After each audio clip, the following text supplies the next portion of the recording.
When do we want it? Now! What do we want? Divestment! When do we want it? Now! Protesters have taken to the streets of York to demand an end to the funding of fossil fuels. We're protesting against the University of York's investments in fossil fuels. They've got £217,000 worth of investments in fossil fuel companies, and 68 other universities have divested so far, so we want York to.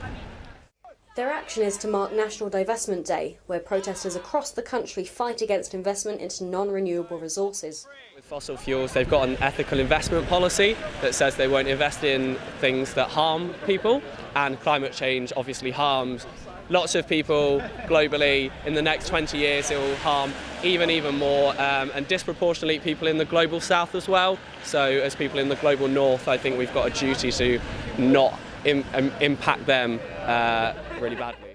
But why is there such a response against the university?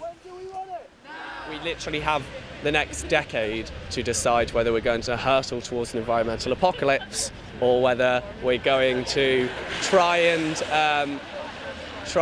save the world, essentially, and try and reduce the worst effects of climate change. And I think a university as an institution, it's not a business, it should be a progressive institution with forward-thinking values. The protest involved a petition with 1,000 signatures being presented to the Pro-Vice Chancellor.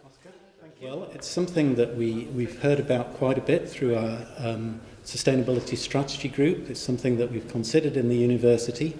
Conversations with students and with staff and with other stakeholders have highlighted these kind of issues in the past. I will be passing this on to our Acting Vice-Chancellor. It's something I'm sure we'll be discussing again. The President of York Student Union also turned out to support the protesters. Do you think the university is likely to change this over the next few years? I think it's definitely something that's on the university's radar. They're seeing sort of campaigns from students, from the local community and also nationally. And actually it's really interesting that we don't, in comparison to some universities, have much invested in fossil fuels. And I think that's a real challenge for the uni. They shouldn't say that this can be an ongoing issue. They should really drive change now and actually act upon sort of the money they have got invested and really look to make a difference and listen to the people that are calling for change.